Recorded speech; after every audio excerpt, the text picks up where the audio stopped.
오늘 본문의 말씀을 가지고 언약의 성취자 그리스도라는 제목으로 하나님 말씀을 전하도록 하겠습니다. 지난주까지 우리는 에베소서를 계속적으로 좀 살펴봤습니다. 오늘은 이제 오늘부터 아마 한 1년 정도 되어질 것 같아요. 어떤 부분은 또 좀 빨리 넘어가고 또 어떤 부분은 아주 세밀하게 다룰 생각이기도 합니다.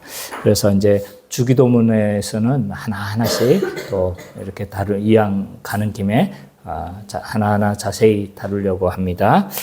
그러니까 한 1년 정도 그럴 거 예상하고 지금 가고 있습니다. 오늘부터는 이제 마태복음을 강해해 나가도록 하는데요. 이 마태복음을 우리가 다루기 전에 마태복음의 어떤 서론적인 부분들을 우리가 좀 살펴봤으면 좋겠습니다. 이 마태복음의 기본적인 주제는 그리스도께서 메시아이시고 왕이시다는 사실이 많이 강조가 되어집니다. 예수 그리스도는 왕이시다. 그래서 이 마태복음을 가리켜서 왕의 복음이다라고도 그렇게 되어집니다.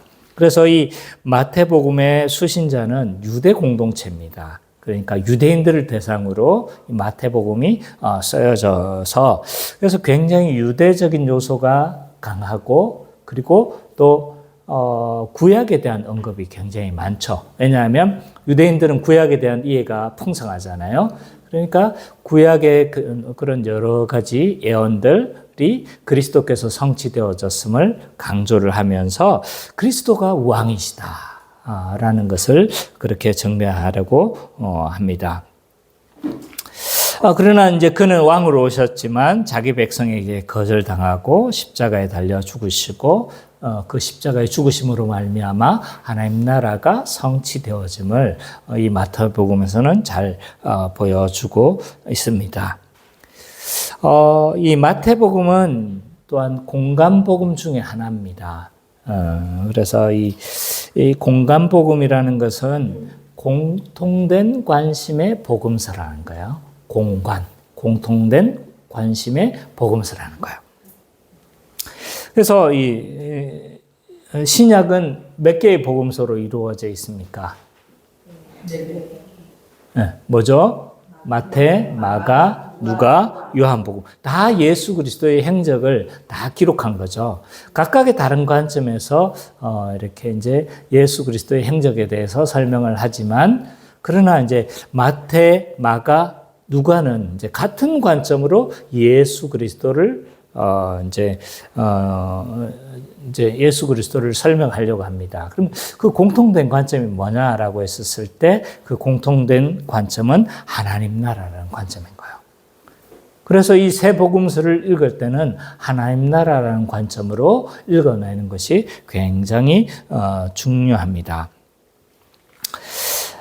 우리는 이제 복음서를 읽을 때 이제 이런 관점이 없으면 어떻게 읽어버리냐면 예수 그리스도의 행적을 그냥 쭉 시간 순으로 나열한 것으로 많이 생각을 하죠. 그러나 이제 복음서에서는 일정하게 전하려고 하는 메시지가 있는 거예요. 예수 그리스도의 행적을 통해서 일정하게 전하려고 하는 메시지가 있고 목표가 있는 거죠. 그래서 공간 복음에서는 이제 하나님 나라를 보여주면서 그럼에도 불구하고 각각의 차이들은 또 있어요. 마태복음은 이제 하나님 나라를 증거해요. 그러면서 구약의 성취와 유대적 요소들을 굉장히 많이 강조를 하는 겁니다. 이런 특징이 있는 반면에 마가복음은 수신자가 누굴까요?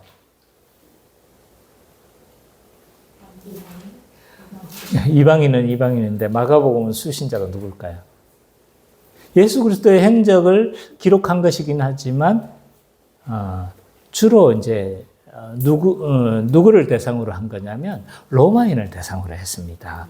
그래서 고난받는 로마인들을 대상으로 했기 때문에 예수 그리스도의 고난이 굉장히 강조가 되는 겁니다. 그래서 예수님의 고난이 거의 절반을 차지할 정도예요. 그래서 예수 그리스도께서 이렇게 고난을 받으셨으니 너희가 고난받는 것, 그리스도를 따라가는 것 당연한 일이라는 거예요. 그래서 이 고난에 대한 부분들이 많이 강조가 되고 있죠. 누가복음은 이제 대상이 누굴까요? 헬라인을 대상으로 합니다. 또 누가가 또 헬라인이잖아요. 헬라인이기 때문에 그래서 이제 굉장히 이제 함께 하시는 인간으로서의 그리스도 인성에 대한 부분들이 굉장히 많이 강조가 되어지고 있습니다. 근데 요한복음은 이제 관점이 좀 다릅니다. 하나님 나라를 증거하기보다는 하나님 나라보다는 예수 그리스도가 완전한 하나님이심을, 그래서 예수 그리스도의 신성에 대한 부분들이 굉장히 많이 있습니다. 하나님과 나는 하나이니라.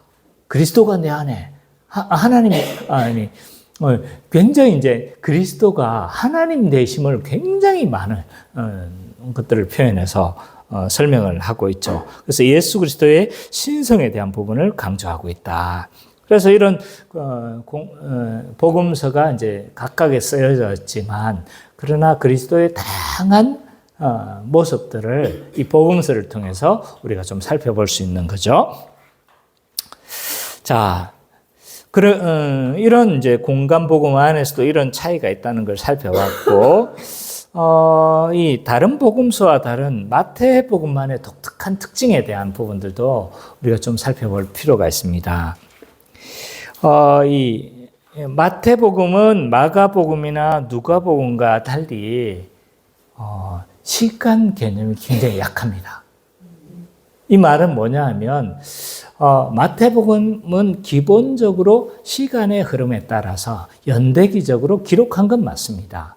그럼에도 불구하고 필요에 따라서는 과거의 사건을 뒤로 당겨서 설명하고 뒤의 사건을 앞으로 당겨서 설명해서, 그래서 완전히 연대기적인 건 아니라는 거예요. 누가복음과 마가복음은요 굉장히 연대기적입니다. 그래서 시간 순서에 따라 거의 딱 기록이 되어졌다고 볼 수가 있습니다.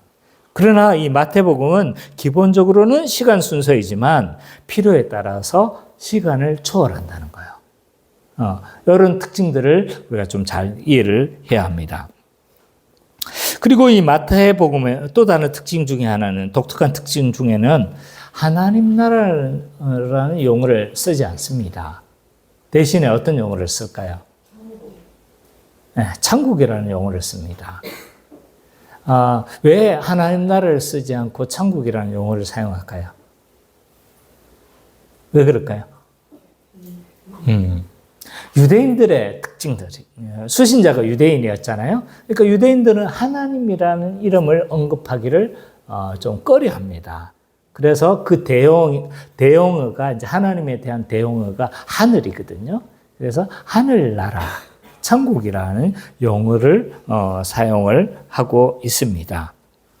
그리고 다윗 언약을 바탕으로 예수 그리스도께서 왕되심을 많이 강조하잖아요. 그래서 이 다윗의 후손으로 오신 그리스도, 그래서 다윗의 자손이라는 용어를 굉장히 많이 사용합니다. 이런 특징들을 이제 마태복음은 가지고 있다는 것을 알고 우리가 좀 기본적인 이런 전제들을 가지고 마태복음에 대해서 좀 하나씩 알아갔으면 좋겠습니다. 오늘은 이런 배경을 가지고 마태복음 1장부터 1장 1절에부터 17절까지 예수 그리스도의 족보에 대해서 우리가 살펴보도록 하겠습니다. 시간이 없어서 이걸 읽었으면 좋겠지만 읽어도 별 의미가 없을 것 같아서 이 족보는 읽지 않도록 하겠습니다. 오늘 본문에 보니까 1절과 17절 시작을 이렇게 설명을 하고 있습니다. 아브라함과 다윗의 계보라. 왜 마태복음은 첫머리에 족보로 시작할까? 왜 마태복음 이게 막 17절까지나 족보에 대해서 쫙 열거를 하잖아요. 이제 읽기가 굉장히 거북하단 말이에요. 왜 이렇게 거북한 이런 족보로 시작하고 있는 것일까? 우리에게 있어서 이렇게 족보로 시작하는 것은 익숙하지 않은 방식입니다. 그러나 과거에나 또 그 유대 문화에 있어서 이 족보로 시작하는 것은 굉장히 일반적인 내용들입니다. 제가 어렸을 때만 해도 우리 부모님들 또 우리 사촌 형님들 그리고 또 여러 어르신들은 늘 우리의 족보에 대해서 이야기를 해주셨어요. 그래서 너는 무열공파 37대 손 신한주가다. 뭐 이렇게 하면서 뭐 뼈대 있는 집안이라는 걸 많이 강조를 해. 뼈대는 없어요. 그렇지만 이제 주자 그 성리학을 만든 주자가 우리 일대의 손이거든요. 그래서 이런 것들을 강조하면서 우리가 뼈대 있는 가문이라는 걸 많이 좀 이야기를 하려고 했던 기억이 많이 납니다. 유대 문화에 있어서도요, 이 족보는 매우 익숙한 겁니다. 왜 그러면 이 족보를 제시를 하면서 시작을 하려고 할까? 왜 족보를 제시할까요? 처음에. 이 족보를 제시함으로 말미암아 어떤 자신의 정당성을 확보하려고 하는 시도입니다. 그래서 나는 쫙 우리 이런 가문이야 하면서 나는 이 일들을 하기에 합당한 사람이고 이 자리에 앉기에 합당한 사람이라는 것을 제시하기 위해서 보통 이 족보를 언급을 하는 거죠. 뭐 이런 거죠. 나는 파평윤 씨, 맷대손이다. 이렇게 파평윤 씨예요? 오, 그냥 나는 생각했던 건데 뼈대 있는 집안이네. 옛날 같으면 막 우리는 파평윤 씨는 뼈대 있는 가문이긴 하죠, 그죠? 조선시대에서는. 어쨌든 이 파평윤 씨의 뭐 맷대손이라 이렇게 뼈대 있는 가문이라는 것을 언급하면서 나는 이 자리에 앉기에 합당한 사람이다. 나는 이 일을 합당한 사람이다. 이야기를 하려고 이제 족보를 제시를 하는 거죠.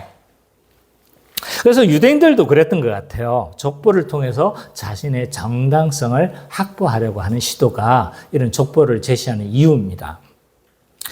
그래서 이제 유대 문헌들을 좀 살펴보면요, 족보를 제시하는 경우들이 제법 많습니다.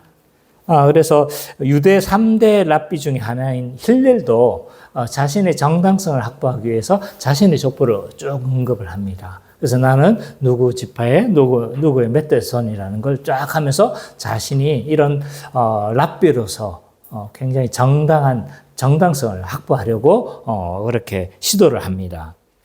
그리고 유대 역사가였던 요세푸스도 마찬가지입니다. 요세푸스도 자신의 그의 책을 살펴보면 자신이 어떤 가문에서 몇 대, 어떤 지파의 누구라는 것을 제시를 하고 있는 것을 볼 수가 있습니다.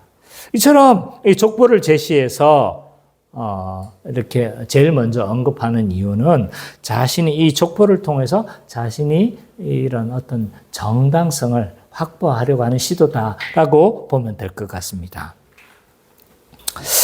그런데 이런 히브리 족보와 한국 문화의 족보의 차이는 약간의 차이가 있습니다. 히브리 창세기에도 우리가 잠깐 언급을 했죠. 한국 문화에서는 주로 이 톨레도시라고 합니다. 히브리어는 족보를 톨레도시라고 하는데 히브리 문화에서 이 족보는 한국 문화에서는 약간 과거지향적이에요. 우리 조상이 주자다. 파평윤 씨, 그 권세가들의 그런 권세가들이었잖아요. 그죠? 그런 이제 주로 과거지향적이란 말이에요. 우리 조상 멧돼지가 무슨 판사를 했니, 영의정을 했느니, 이런 식으로 해서 뭐 하려고 합니까?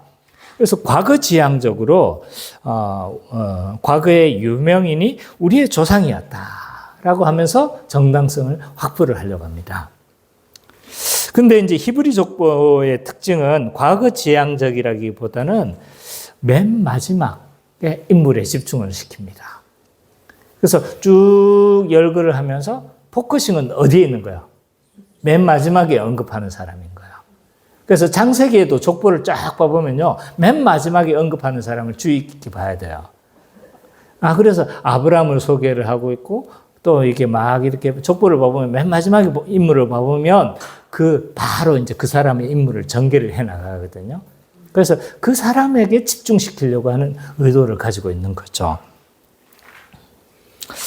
그래서 맨 마지막 개통의 내력을 말해서 그 맨 마지막에 그 사람을 집중해서 그 일을 좀 하기에 합당한 사람이라는 것을 제시하려고 합니다. 어쨌든 과거지향적이든 미래지향적이든 어쨌든 그 일에 합당한 자라는 것을 좀 보여주려고 하는 거죠. 그러면 왜 마태는 예수님을 아브라함의 자손, 다윗의 자손으로 묘사를 하려고 했던 것일까? 이제 답이 좀 나오는 거죠. 그죠? 예수 그리스도께서 뭔 거예요? 그렇죠. 언약과 연관되어져 있는 거예요. 특히 누구를 지금 언급하고 있습니까? 아브라함과 다윗의 자손인 거예요. 그래서 이 아브라함과 다윗의 자손으로 제시를 해서 이는 예수님이 뭐라는 거예요? 아브라함 언약의 성취자이고 또 다윗 언약의 성취자임을 강조하려는 의도를 가지고 있다는 거예요. 왜 그렇습니까? 메시아는 이들의 후손으로 온다고 약속을 했기 때문에. 아브라함의 자손, 너의 자손을 통해서 열국이 뭐 하겠다는 거예요? 복을 받으리라 했지 않습니까? 그죠? 그러니까 아브라함의 후손을 통해서 복을 받을 거라고 이야기를 했고 다윗의 후손을 통해서 영원한 나라를 세우시겠다. 라고 하니까 아브라함의 후손과 다윗의 후손으로 제시를 해서 그리스도가 이 언약의 성취자임을 강조하려는 목적을 가지고 있다는 것을 알 수가 있습니다. 먼저 하나님은요 창세기에서 아브라함과 언약을 맺으셨죠. 우리가 이거 좀 중요한 거니까 찾아보도록 할까요? 창세기 12장 1, 2, 3절을 우리가 살펴봅시다.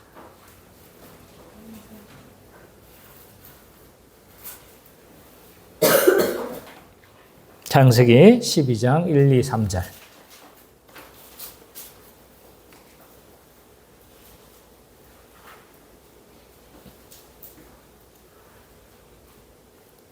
자, 우리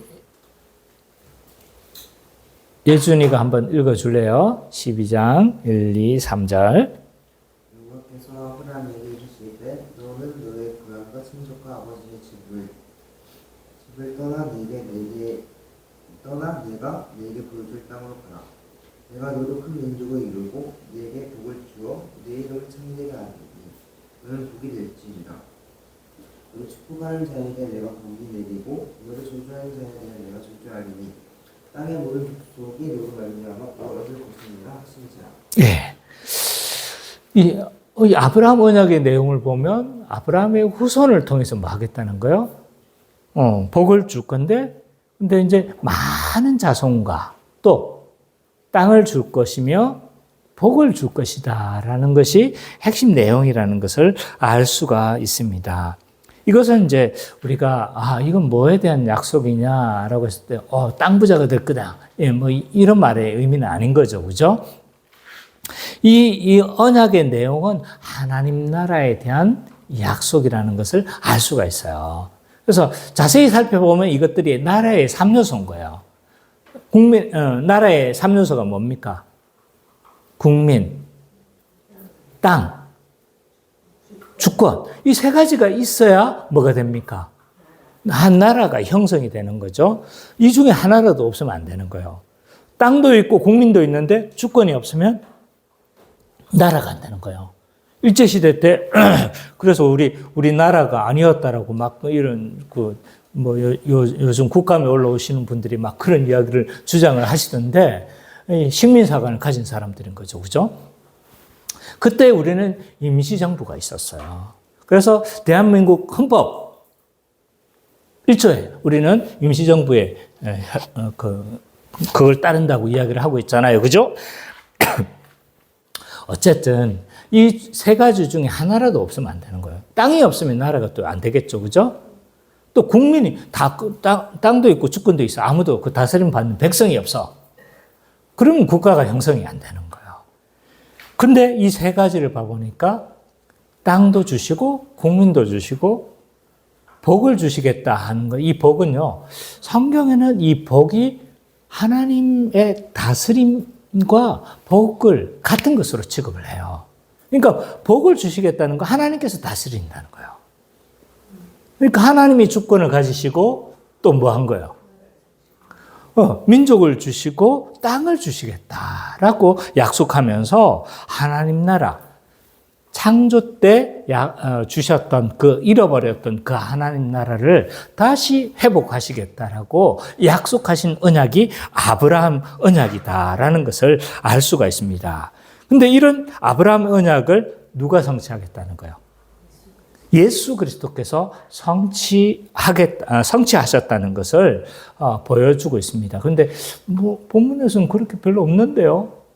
근데 다른 서신서나 다른 성경을 보면 아브라함 언약을 성취했다는 것이 나와 있는 거죠. 갈라디아서 3장 16절, 29절 한번 찾아보도록 하죠.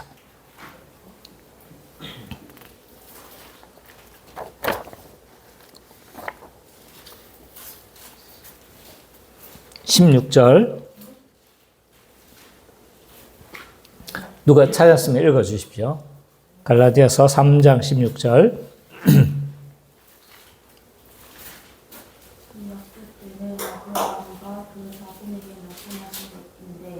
여럿을 가리켜 그 자손들이라 하지 아니하시고 천사라는 가리켜 네 자손이라 하셨으니 그 그리스도. 예. 여기 보니까 아브라함과 언약을 맺었는데 아브라함과 그 자손에게 말씀하신 것인데 그건 근데 그 자손은 여럿을 가리켜 자손들이라 하지 않고 누가 유일한 자손이래요? 오직 한 사람을 가리켜서 그 자손이래요. 근데 29절을 보세요.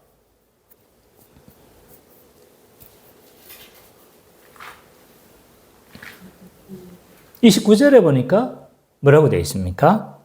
너희가 그리스도에 가시면 곧 아브라함의 자손이요 약속들의 유업을 얻을 자니라. 진정한 아브라함의 후손은 누구라는 거야? 예수님인데 그와 연합된 우리도 아브라함의 자손이 되어버린다는 거예요. 그래서 그 약속을 우리는 진정한 아브라함의 자손과 연합했기 때문에 그 약속을 다 우리도 그 혜택을 잊게 되어진다는 것을 갈라디아서에서는 말해주고 있습니다. 그래서 이 바울은 갈라디아서에서도 예수 그리스도를 통해서 아브라함 언약이 성취되어졌음을 선언하고 있듯이 마태도 지금 뭐 하고 있는 거예요? 아브라함의 후손으로 예수 그리스도를 제시함으로 말미암아 아브라함의 언약을 뭐 했다는 거예요? 성취하셨음을 드러내고 있다는 거예요. 또 예수 그리스도를 다윗의 자손으로 제시를 하고 있어요. 그래서 하나님은 이제 다윗과 언약을 맺으시는데 이걸 유명한 다윗 언약이죠. 사무엘하 7장 12, 13절 다 살펴볼 수는 없고 사무엘하 7장 12절, 13절만 살펴보도록 하겠습니다.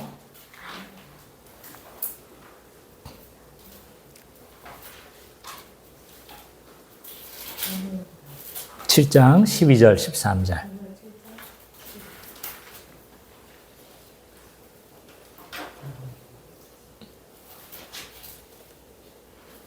예, 우리 여찬 형제가 한번 읽어주십시오.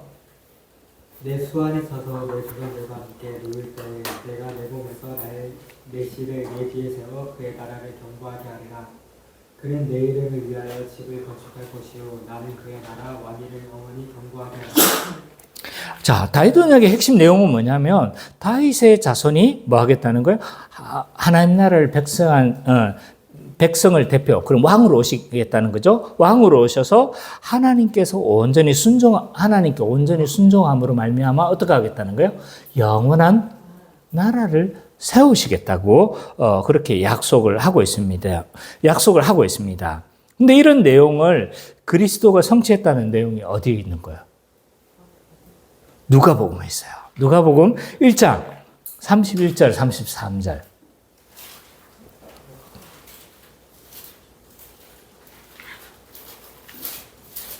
다윗 언약을 성취했다는 말씀이 누가복음에 있습니다. 1장 31, 33절. 예지자매가 한번 읽어주세요.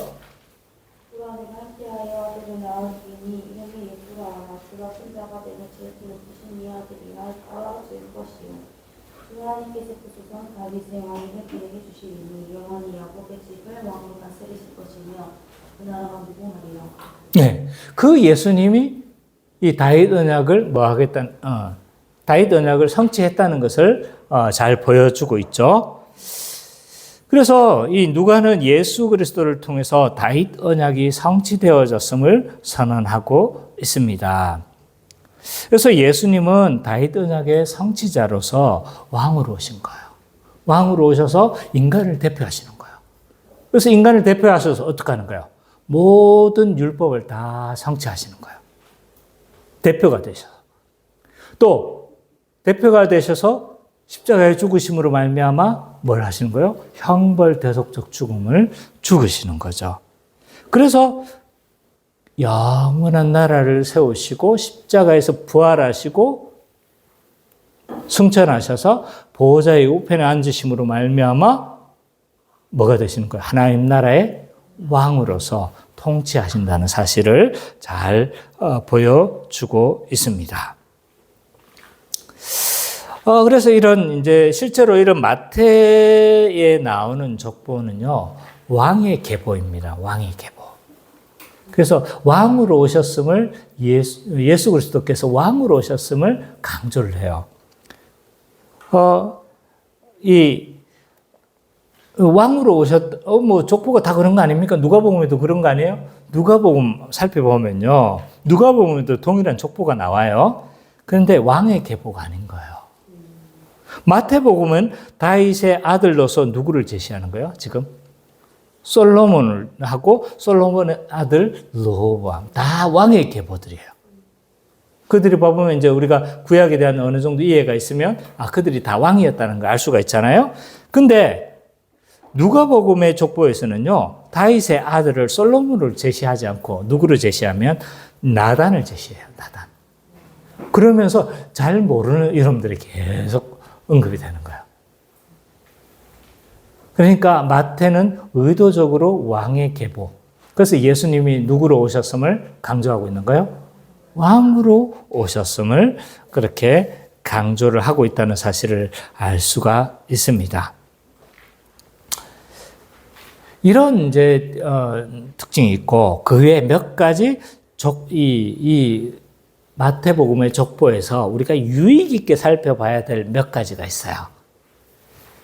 하나는 뭐냐면, 이 족보에서 특징적인 부분 중에 하나는 14대로 구분된다는 거예요. 그렇죠? 14대, 14대, 14대로 구분을 하고 있습니다. 그래서 마태는 이스라엘의 전체 역사를 14 곱하기 3, 그래서 앞에 14대, 또 왕의 계비 14대, 그 후에 14대로 제시를 하고 있어요. 근데 마태의 이런 족보는 실제로 이렇게 14대로 형성이 되었을까요? 아니면 다를까요? 앞에 14, 마지막 14로 다 14, 14, 14인데 사실은 실제로는 그렇지 않습니다. 앞에 14대로 제시된 14대는 13대입니다. 정확하게는. 마지막에 14대도 13대입니다. 그리고 가운데 14대는 17대예요. 그러면 14, 14, 14 이렇게 제시한 건 의도적인 편집이라는 걸 알 수가 있어요. 그죠? 의도적으로 이렇게 14, 14, 14로 제시를 하고, 의도적으로 이제 수정을 가하고 있다는 것을, 마태가 수정을 했다는 것을 알 수가 있는데, 그러면 우리는 이제 질문을 가져야 되는 거죠. 왜 마태는 14대로 굳이 제시하려고 했던 것일까? 왜 그랬던 것 같아요? 왜 그랬을까요?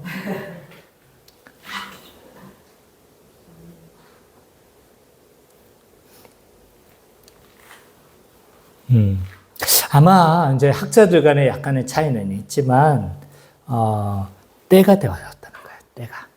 그래서 7 곱하기 2는 완전수, 둘은 14잖아요.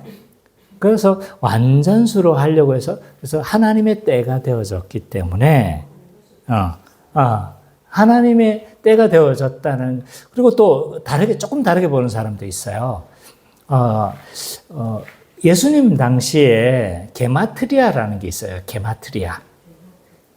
그러니까 사람의 이름을 숫자로 나타내는 거죠. 그래서 네로가 숫자를 하면 뭐가 될까요? 666이죠.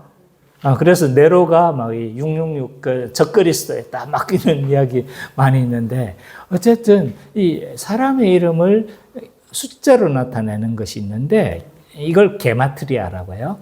근데 다윗의 이름을 숫자로 나타내면 14입니다. 그래서 이렇게 해석을 해가지고 때가 되어졌기 때문에 뭐 했다는 거예요? 어쨌든 이렇게 하든 저렇게 하든 상관이 없어요. 그러나 때가 되어져서 예수 그리스도께서 완벽한 시기가 도래했기 때문에 그 완벽한 시기가 도래함으로 말미암아 예수 그리스도께서 오셨다라는 것들을 강조하려고 하는 의도로 보여집니다. 또 다른 특징이 있어요. 이 족보에서 찾아볼 수 있는 어떤 특징이 있을까요? 특징적인 특징이 있어요.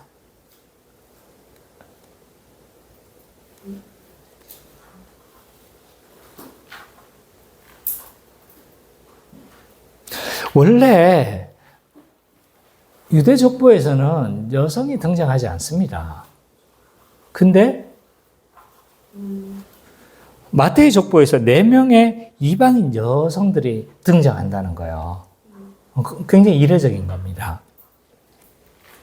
유다의 며느리 다말, 그리고 여리고의 라합, 모압의 룻, 룻기에 등장한 룻 이쪽이죠. 그 다음에 우리아 안에 바세바가 등장을 하죠. 근데 이들은 한결같이 공통점들이 있습니다. 뭘까요? 이방인들이란 거예요. 이방인. 자, 유다의 며느리 다말도 이방인이었죠. 여리고의 라합도 이방인이었습니다. 모압의 룻도 이방인이었습니다. 우리아 안의 바세바도 이방인이었어요. 해족속이었습니다. 우리아가 해족속이었습니다. 그러니까 이방인들인 거죠. 거기에다 공통점이 있는데 뭐냐 하면 비정상적인 결혼 생활을 했다는 것을 특징을 가지고 있습니다. 다말은 시아버지와 관계를 맺었고 라합은 창녀였고 룻은 재혼 가정이었으며 우리의 아내는 가늠한 가정입니다. 왜 이런 여성들, 이방인이며 정상적이지 보이지 않는 이런 여성들을 족보에 등장시키고 있는 것일까? 의도적인 마태의 어떤 의도성을 가지고 있다는 것을 우리는 알 수가 있죠? 왜 그랬을까요?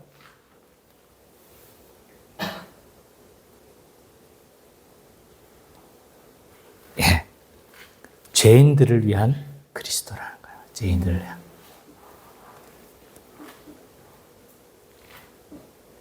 그래서 이런 특징들을 좀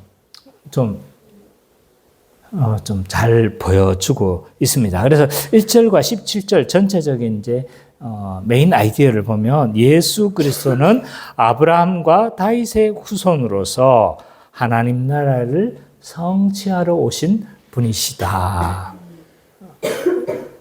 이게 메인 아이디어가 굉장히 좀 쉽죠, 그죠? 분명하죠.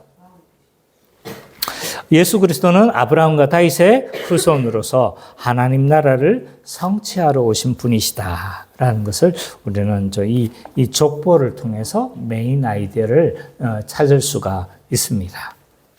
그러면 오늘날 이 말씀이 우리에게 어떻게 적용되어질 수 있는지 한번 생각해 봤으면 좋겠습니다. 크게 세 가지로 잡아봤습니다. 교회는 전에 이방 여인처럼 구원의 약속 밖에 있었던 자들이라는 거예요. 교회된 우리가. 교회는 전에 이방인 여인처럼 구원의 약속 밖에 있었던 자들이다라는 것을 먼저 우리가 생각해 봤으면 좋겠습니다. 오늘 본문에 보면요, 왕의 계보에 어울리지 않을 것 같은 여인들이 등장합니다. 유다의 며느리 다발, 여리고의 라합, 모압의 룻, 우리아의 아내 밧세바. 이들은 하나같이 약속 밖에 있었던 외인들이었어요. 그리고 이스라엘 밖에 있었던 이방인들이었습니다. 유다의 며느리 다말은요, 어느 그 혈통이 어떻게 되어지는지 분명하지는 않습니다. 그러나 그의 시아버지의 행적을 봤었을 때 분명하게 이방 여인입니다. 왜냐하면 시아버지가 누구였습니까? 유다였죠. 근데 창세기 38장 유다의 이야기를 보면서 유다가 누구를 취합니까? 아내가 누구예요? 가나안 여인 수아의 딸과 결혼했다고 되어 있어요. 그러니까 유다가 가나안 여인과 결혼했으면, 그리고 그의 아들을 놓고 며느리를 누구로 맞이했겠습니까? 네, 이방인을 여러 측면에서는 그 여인이 이방인이라는 것을 우리가 좀 알 수가 있습니다. 그게 확실합니다. 라합도 여리고에서 이방 여인이었어요. 근데 이방 여인으로서 누구를 숨겨줬습니까? 가나안 정탐꾼을 숨겨줬죠. 그죠? 근데 그 여인의 직업이 뭐였습니까? 창녀였죠. 룻은 또한 어떻습니까? 몰락해 가던 유다 가문에 결혼한 여인이었지만 사별하고 또 누구랑? 보아스랑 결혼하게 되어 이제 다윗의 계보에 들어오게 되어지죠. 또 우리아의 아내 밧세바는 어떻습니까? 우리아는 햇사람입니다. 햇사람인데 이제 다윗의 30용사 중에 한 사람이었는데 그 아내도 햇사람일 가능성이 굉장히 크죠. 햇사람이 누굴까요? 햇은 누구를? 그렇죠. 히타이트 제국의 분파가 이 가나안 일부에서 정착한 것으로 보여집니다. 그래서 히타이트 이방인이었습니다. 거기에다가 이들은 다 비정상적인 결혼 생활을 했죠. 그래서 이 다말 같은 경우는 시아버지와 관계를 맺었고, 라합은 어떻게 했습니까? 창녀로서 정상적인 결혼 생활을 하지 못했을 것입니다. 룻도 마찬가지예요. 룻은 비록 신실한 여인이었지만 남편이 죽어 재혼한 여인이었습니다. 거기에다 우리아는요, 다윗과 가늠한 여인입니다. 그래서 남편은 살해되어졌고 다윗과 결혼한 여인이었죠. 거기에다가 유대 족보에 여인들은 이름도 실릴 수가 없는 사람들이죠. 그 당시에 여인들의 인권은 지금과 비교했었을 때 비교할 수가 없습니다. 그 당시에 여인의 이름은요, 여인의 이름도 제대로 짓지를 않아요. 그래서 주로 이름을 어떻게 지은지 아세요? 예수님의 주변에 있었던 여인들 중에 이름이 굉장히 흔한 이름이 많습니다. 마리아, 그 막달라의 마리아, 또 예수님의 어머니 마리아. 예, 마리아가 4명인가 등장을 해요. 4-5명이 등장한단 말이에요. 왜냐하면 그 가문의 이름 있지 않아요? 가문의 이름을 여성형으로 바꿉니다. 그래서 헤롯의 가문에서 헤롯의 이름을 여성형으로 바꾸어 버리는 거죠. 헤로디아. 그 로마도 마찬가지입니다. 로마도 뭐 그냥 그 가문의 이름을 여성형으로 바꿔가지고 그냥 그 여인의 이름으로 삼는 거예요. 그래서 그 당시에 이제 비슷비슷한 이름들이 굉장히 많은 거예요. 그래서 이들은 이방인이었고 정상적인 가정의 사람도 아니었고 왕의 계보에 얼만한 그런 사람도 아니었지만 다윗의 계보로 들어온 사람들인 거죠. 아마 우리도 이런 하나님의 언약의 계보 안에 들어오기에 합당한 인물은 아닐 거예요. 여러분들은 어떤지 모르겠어요. 혈통적으로나 성품적으로나 능력 면에 있어서 우리는 그 계보 안에 들어올 만한 사람인가? 그렇지 못하다는 거죠. 우리 집안의 혈통은요, 교회 안으로 들어올 만한 혈통은 아니에요. 왜냐하면, 그래도 제 안에는 3대가 지금 믿는 집안인 거예요. 근데 저는 누가 일 때일까요? 누가 일 때일까요? 제가 일 때입니다. 그래서 우리 집안에서 지금도 믿는 사람이 드물어요. 없는 것은 아니나 굉장히 드뭅니다. 10촌까지를 봐도 믿는 사람들이 거의 없어요. 지금도 고향에 가면요, 집성촌의 사람들이 다 모여가지고 다 같이 제사를 드립니다. 그래서 거기서 예수를 믿는다는 건 어떻게 됩니까? 예수 믿는다는 건 집안에서 쫓겨난다는 걸 의미하죠. 다행히 저는 쫓겨나기 전에 우리 집안이 쫓겨나가지고 교회를 다닐 수가 있었어요.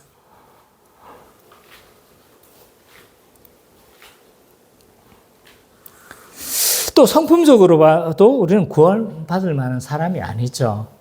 여러분은 구원받을 만한 합당한 성품을 가지고 있습니까? 저는 성품이야 남아는 사람이 어디 있겠습니까? 성품은 좀 웃기려고 했는데 좀 다들 뭐 정신이 없어서 그런지 기침하느라 정신이 없고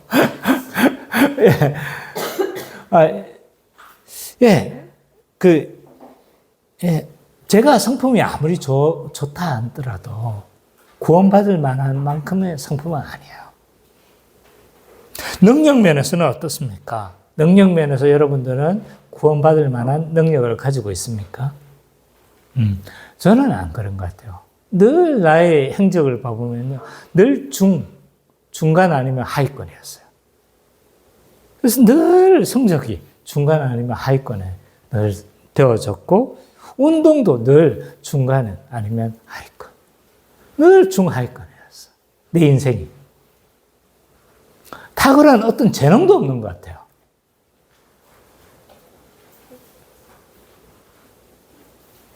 언짢아. 나의 재능이 뭔 것 같아. 아빠의 장점이 뭔 것 같아. 온화하신 성격입니다. 억지로 하나 찾아냈어요, 그죠? 그것도 지금 막 눈이 막 흔들려가면서 말하는 온화하신 성품이라고 했어요, 그죠? 내가 봐도 있잖아요. 뭔가 특출나게 운동을 잘한다든지, 특출나게 책을 읽어내면 막 그냥 쫙 그냥 막 완전히 다 소화를 해내는 능력이 있다든지, 머리가 좋다든지, 아니면 탁월한 손재주가 있다든지. 이 예지 집안은 보니까 이렇게 뭔가 이렇게 좀 예체능에 재능이 있단 말이에요. 재능도 없어요, 재능도. 그 흔한, 저는 이제 앞에 나가면 저는 이제 앞에서 뭐 이렇게 율동을 하라고 하잖아요. 이거는 저에게는 공포입니다, 공포. 절대로 시키면 안 돼요.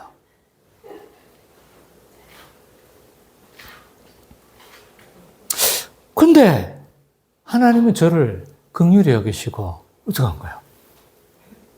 그 구원의 계보 안으로 우리를 불러 들이셨다는 거예요.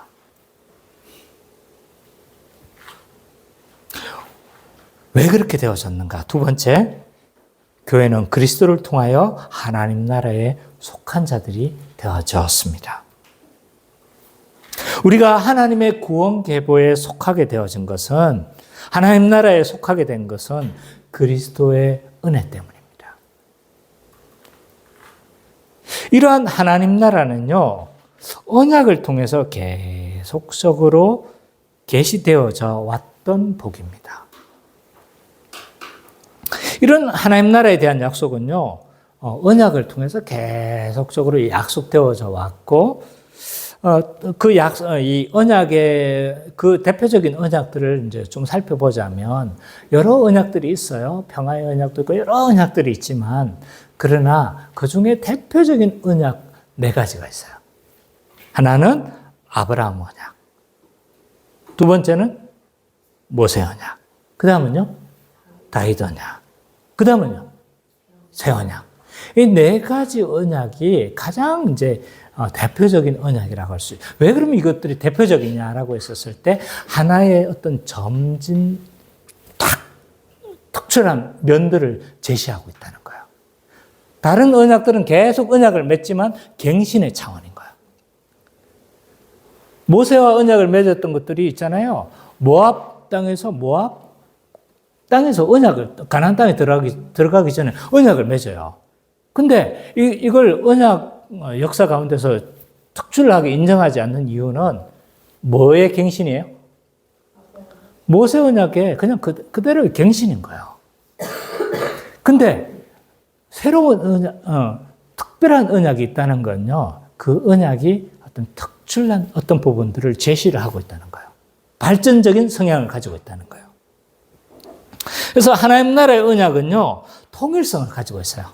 다 하나님 나라에 대한 약속을 담고 있지만, 이건 통일성인 거예요.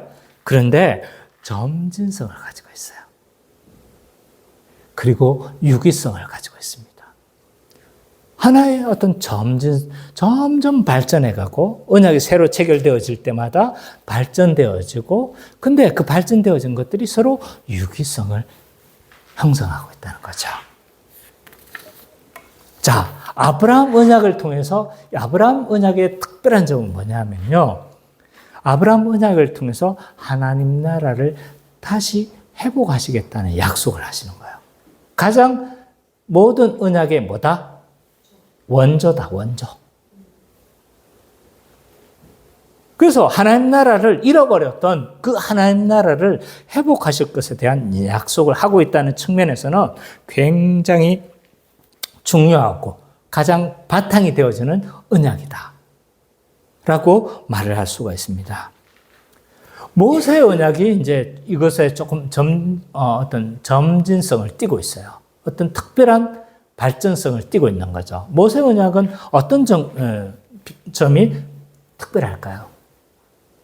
하나님 나라를 갱신하고 있다는 측면에서 똑같아요. 근데 모세 언약은 어떤 발전적인 측면을 제시하고 있을까요? 그렇죠. 율법인데 율법을 어떻게 설명해야 될까요? 하나님 나라 백성이 어떻게 살아야 될지를 보여주는 거예요. 그 이전까지는 하나님 나라에 대한 약속만 했지 하나님 나라가 어떤 세상인지를 잘 몰랐어요. 근데 율법을 제시함으로 말미암아 하나님 나라는 의의 나라라는 것을 알게 되어진 거죠. 거룩한 나라라는 것을 알게 되어진 겁니다. 그래서 이 모세 언약의 특별한 점은 하나님 나라가 어떤 나라라는 것인지 밝혀지게 된 거예요. 다윗 언약에서는 이것이 좀 더 한 차원 더 발전되어집니다.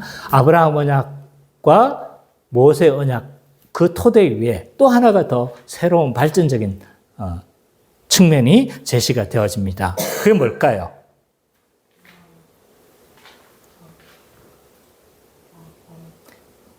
왕에 대한 언약인데 이거는 다윗 언약의 특별한 측면은 이것을 누가 이룰 것인가에 대한 측면을 보여주고 있는 거예요. 누가?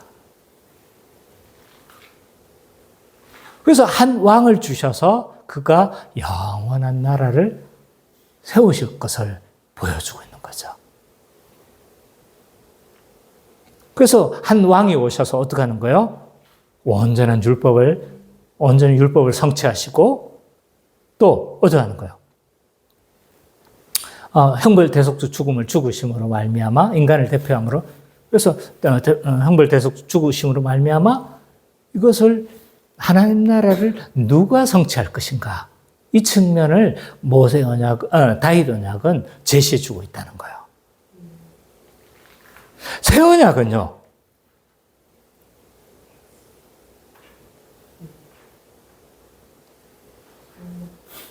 새 언약은 어떤 측면일까요? 이 언약을 어떤 방식으로 이루어 가실 것인지에 대해서 설명해 주고 있는 거예요. 그래서 우리에게 성령을 주셔서 새 마음을 주시고 우리도 그리스도와 연합하게 하고 그래서 어떻게 하는 거예요? 그래서 온전히 율법과 규례를 다 행할 수 있는 존재로 만들어 주시겠다는 측면에서 어떤 방식으로 이것을 이룰 것인지에 대해서 잘 설명해 주고 있습니다. 그래서 이 모든 언약의 성취자로서 누가 오신 거예요? 예수 그리스도께서 오신 거예요. 그래서 오늘 본문에서 그리스도가 아브라함의 아들이고 다윗의 후손으로 제시를 함으로 말미암아 그가 언약을 성취하기에 합당한 자라는 것을 제시해 주고 있습니다. 그래서 아브라함을 통해서 많은 자손을 주시고 땅을 주시고 복을 주시겠다고 했는데 이것은 창조 때 약속한 하나님 나라를 다시 회복하겠다는 약속이지만 아브라함의 후손으로 오신 그리스도께서 뭐 한 거예요? 그와 연합된 우리도 그의 유업을 어떻게 하겠다는 거예요? 다 얻을 수 있는 자가 명분이 얻어지는 거죠. 또 그리스도는 다윗의 후손으로 오셔서 왕으로서 인간을 대표하는데 그래서 온전히 율법을 성취하시고 형벌 대속적 죽음을 죽으시고 부활 성천하시고 보좌의 우편에 앉으심으로 말미암아 하나님 나라의 왕으로 통치하시고 연합한 우리도 하나님의 아들로서 하나님 나라를 유업으로 얻게 되어졌다는 것을 우리는 알 수가 있습니다. 그렇기 때문에 이제 우리는 하나님 나라가 이 땅에 왔고 하나님 나라의 안식을 누리는 자가 되어졌습니다. 마지막 세 번째로 그렇게 교회는 하나님 나라의 안식을 누리면서 살아가야 합니다. 이것이 어떻게 보면 좀 우리의 적용점인 거죠. 그리스도에 의해서 하나님 나라가 이 땅에 왔고 그와 연합한 우리가 하나님 나라를 누리게 되어졌는데 그 하나님 나라의 목적이 뭔 거예요? 안식이잖아요. 그렇기 때문에 교회는 하나님 나라의 안식을 누리면서 살아가야 합니다.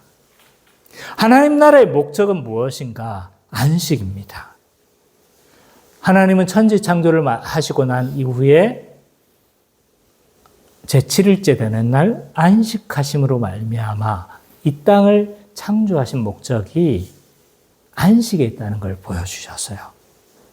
그래서 이 모든 천지 창조를 하시고 난 이후에 쉬신 거예요. 이 창조하신 세계가 안식하기에 적합한 세상이라는 거예요. 그리고 그 창조의 목적이 안식에 있다는 것들을 계시해 주시기 위해서 제7일 날 뭐 하신 거예요? 안식하신 거죠. 그래서 창조의 목적이 뭐에 있다는 걸 보여주는 거예요? 안식에 있다는 거예요. 근데 이스라엘을 구원하셔서 가나안으로 인도하신 목적도 있잖아요. 안식이 있어요. 안식. 신명기 12장 9절 10절.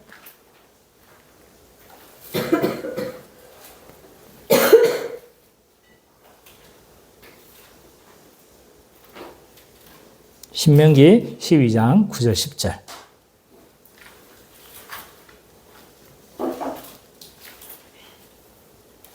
예지가 한번 읽어줄래요? 너희가 너희 하나님 여호와께서 주신 안식과 기업에 아직은 이르지 못하였거니와 너희가 요단을 건너 너희 하나님 여호와께서 너희에게 기업으로 주시는 땅에 거주하게 될 때 또는 여호와께서 너희에게 너희 주위의 모든 대적을 이기게 하시고 너희에게 안식을 주사 너희를 평안히 거주하게 하실 때에 그러니까 이 가나안 땅으로 인도하신 목적이 뭐라는 거예요? 안식을 주시기 위함인 거죠. 그래서 이 가나안 땅에서 모든 땅을 차지하고 하나님이 통치하시는 그 세상, 왕을 통해서 대리 통치하는 그 세상을 통해서 하나님 나라를 모형으로 맛보게 하세요. 그래서 진정한 뭘 소망하게 하는 거예요? 안식을 주시고 그때를 소망하게 하는데, 근데 이때도 안식을 모형으로 누렸어요. 그러함에도 불구하고 그 안식은 참된 안식은 아닌 거예요. 자, 근데 예수 십자가의 목적도 안식을 주시기 위함이라는 것을 우리는 알 수가 있어요. 히브리서 4장 9절부터 12절.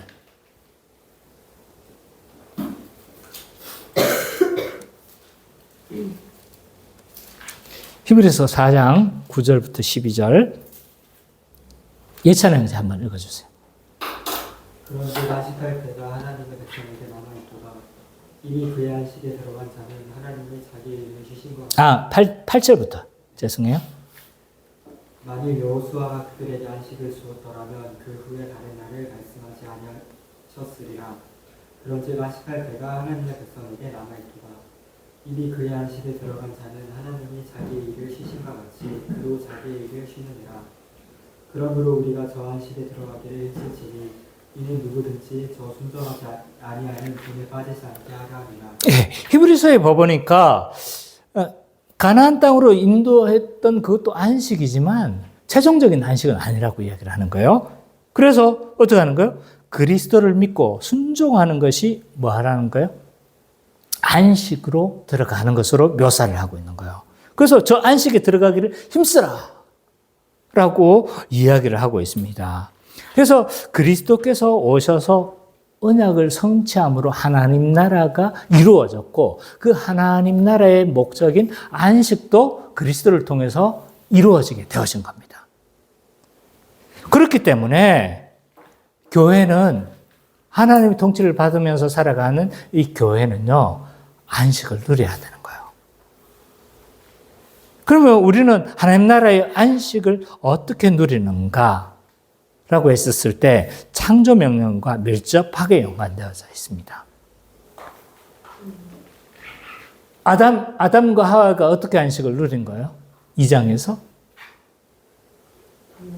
4가지가 있었죠. 사명 감당, 풍성한 그 땅의 소산을 마음껏 먹고 마시고, 또 뭐가 있어요? 돕는 배필로 살아가는 것. 그 다음에 하나님의 통치를 받으며 살아가는 것. 이것을 통해서 안식을 누렸어요. 이거 복음의 기초에서 일과에서 했던 거예요. 기억이 안 나겠지만 했던 거예요. 자, 그래서 이 4가지를 통해서 이제 에덴 동산에 아담과 하와는 안식을 누렸던 거예요. 근데 가만히 생각해 보면요, 이 4가지는 인간에게 꼭 안식하기에 꼭 필요한 것들이에요. 삶의 목적 없이 인간은 이게 평안할 수 있는 걸까요? 아무 목적 없이 살아가. 아무 목표 없이 그냥 놀아봤습니까? 저 8개월 그렇게 놀아봤어요. 미치겠더라고요. 우울증 오겠더라고요. 내일 오는 것이 두렵더라고요.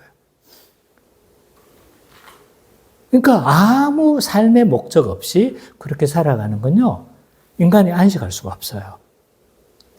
그 다음에 나와 친밀한 어떤 관계, 온전한 관계 없이 안식을 누릴 수가 없어요. 그 다음에 우리에게 풍족함 없이 부족함이 맨날 부족함에 시달려. 그럼 안식을 누릴 수 있을까요? 안식을 못 누리겠죠? 그 다음에 하나님의 통치 없이 우리는 안식을 누릴 수가 없어요. 그러므로 교회는 있잖아요. 이 네 가지에 대해서 깊이 있게 생각해 봐야 돼요. 먼저 교회는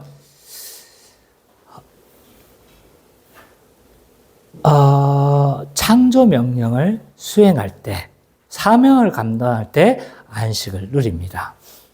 인간이 가장 허무할 때가 뭐냐 하면 삶의 목적이 없는 때예요. 그래서 삶의 목적이 없는 사람의 눈빛을 봐보십시오. 그 사람의 눈빛은요, 어리멍텅합니다. 그래서 삶의 목적이 없다는 것만큼 사람에게 비참한 건 없어요. 물론 목표는 있을 수가 있어요. 목표는 있을 수 있지만 목적은 또 다른 문제인 거죠. 그래서 내가 판사가 되겠다, 대통령이 되겠다, 이건 목표죠. 이건 목적이 없다는 것. 이건 굉장히 비참한 일입니다. 열심히 살아가는데 무엇 때문에 살아가는지 그 의미가 없을 때 인간은 안식할 수가 없습니다. 근데 우리는 예수 안에서 뭘 할 수 있냐면 삶의 목적을 찾을 수가 있어요. 왜 예수 안에서만 목적을 찾을 수가 있습니까? 왜 예수 안에서만 우리가 삶의 목적을 찾을 수가 있는 거죠? 다른 사람들도 목적을 가지고 살아가는 것 같은데? 자, 하나님을 믿으면 창조론을 믿을 수밖에 없어요. 반대로 하나님을 믿지 않는다는 건 진화론을 선택할 수밖에 없어요. 왜냐하면 인간의 규원에 설명한 것은 두 가지밖에 없어요. 진화론과 창조론밖에 없어요. 예수 안 믿는다는 건 진화론을 믿는다는 거고, 예수 믿는다는 건 창조론을 믿는다는 거예요. 그러면 한번 생각해 보십시오. 진화론을 믿을 때 우리는 삶의 의미를 찾을 수가 없어요. 왜냐? 진화론에 의하면, 인간관에 의하면, 인간은 그냥 우연히 던져진 존재입니다. 맞죠? 우연의 어떤 그거에 의해서, 부모가 불장난을 했던, 뭘 했던, 우연히 그냥 던져진 존재인 거예요. 우연히 그냥 던져진 존재에게 목적이 있습니까? 아무 목적이 없는 거예요. 그러나 창조론에 의하면 인간은 하나님에 의해서 창조가 되어졌습니다. 그러면 인간에겐 모든 창조에는 목적이 있잖아요. 이걸 왜 만들었어요? 침튀가 고장나는 걸 방지하기 위해서 커버가 있는 거잖아요. 모든 창조에는 목적이 있는 거예요. 그럼 우리가 하나님에 의해서 창조가 되어졌다면 뭐가 있는 거예요? 창조 목적이 있는 거예요. 그래서 우리가 예수 안에서만 삶의 목적을 찾을 수 있다는 이유가 여기 있는 겁니다. 저는 이 인간관이 있잖아요. 다른 세상의 모든 인간관보다 앞선다고 생각해요. 그럴듯한 목표를 제시를 하지만, 그럴듯한 삶의 의미를 제시하지만, 그러함에도 불구하고 삶의 의미를 그들은 제시할 수가 없습니다. 왜냐하면 그냥 우연히 던져진 존재이기 때문이에요.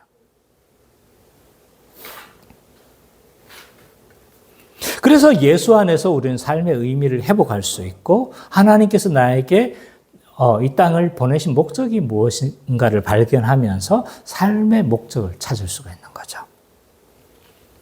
그래서 이 삶의 목적을 찾을 수 있기 때문에 우리는 안식할 수가 있습니다. 또 우리는 교회는 서로 돕는 배필로 살아갈 때 안식을 누립니다. 인간이 안식하지 못하는 대표적인 이유가 뭐라고 생각하세요? 왜 인간은 안식하지 못하는 걸까요?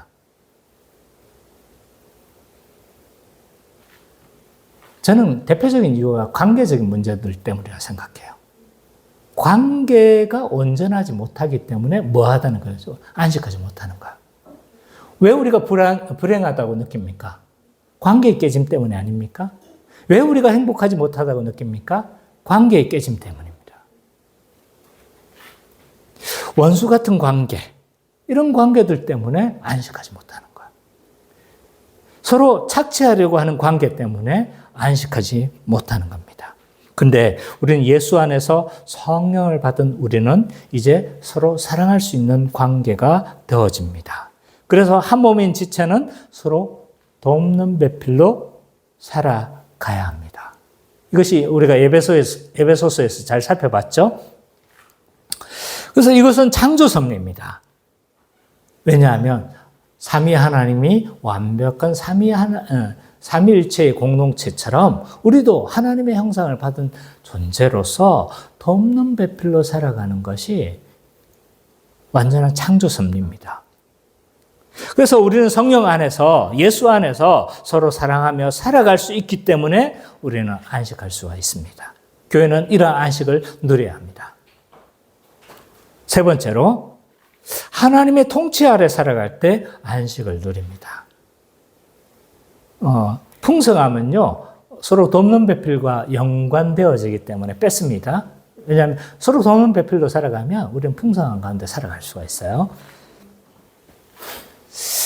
세 번째로, 이 하나님 통치 아래 살아갈 때 인간은 안식을 누리게 되어지는데, 인간이 안식하지 못하는 근본적인 이유가 있어요. 그 이유는 인간이 하나님을 떠날 때 근본적인 불안이 있다는 거예요. 근본적인 불안. 자, 아담과 하와가 범죄하고 난 이후에 가장 먼저 취한 건 뭘까요? 두려워하여 내가 숨었나이다. 하나님을 떠난 인간은요, 근본적인 불안이 생겨요. 왜냐하면 인간은 하나님 안에서 안식하면서 살아가도록 창조되어졌기 때문이에요. 그래서 하나님을 떠나갈 때 있잖아요. 느껴지는 근본적인 불안뿐만 아니라 근본적으로 진노에 대한 어떤 불안들이 있는 거예요. 그래서 우리는 하나님을 떠나간 상태에서는요, 어떤 방식으로도 안식할 수가 없습니다. 이것은 마치 자유롭기에 떠난 의왕의 물고기와 같습니다. 제가 자주 사용하는 비유죠, 그죠? 의왕의 물고기가 막, 나는 행복하고 싶어, 자유롭고 싶어. 그래서 의왕에서 팍 뛰어나옵니다. 근데 어떻게 됩니까? 자유롭기를 원했는데, 하다가 꼴깍하겠죠, 그죠? 네. 그래서 우리는 예수 그리스도의 통치 아래, 하나님의 통치 아래 살아갈 수 있을 때, 그때 참된 안식을 누릴 수밖에 없습니다. 그래서 이 모든 것은 교회 안에서 교회적으로 살아갈 때 누려지는 안식이라고 할 수가 있습니다. 그래서 우리 교회가 이런 안식을 누리는 교회가 되었으면 좋겠습니다. 그래서 우리가 서로 돕는 배필로 살아가고 서로 돕는 배필이기 때문에 부족함이 없고 가난한 자가 없고 뿐만 아니라 예수 안에서 우리가 삶의 의미를 회복하고 또 그 교회적으로 우리가 하나님의 통치, 그리스도의 통치를 받으며 살아갈 때 말씀이 풍성하게 세워질 때 그때 우리 교회는 더 많은 안식을 누릴 거라고 생각합니다. 저는요, 이 안식을 한 사람이 들어갈 때마다 물론 사람이 늘어간다고 느는 건 아니에요. 근데 풍성하다 이게 느껴지는 거예요. 우리 사실은 선미자매 때만 있었을 때도 우리는 좋았거든요. 왜냐하면 서로 돕는 배 얼마 안 되지만 근데 예지 가정이 같이 합류하니까 더 풍성한 거예요. 얼마나 좋은지 몰라요. 예배만 해도 어때요? 예배만 해도 얼마나 풍성했었습니까? 그러니까 이 풍성함들이 더 많이 누려지고 이것으로 충분하다가 아니에요. 더 누려지고 또 우리 교회가 이런 안식으로 풍성하게 누려지는 이런 교회로 우리가 같이 세워나가는 우리 기쁨의 교회 모든 성도님 되시기를 간절히 축원합니다.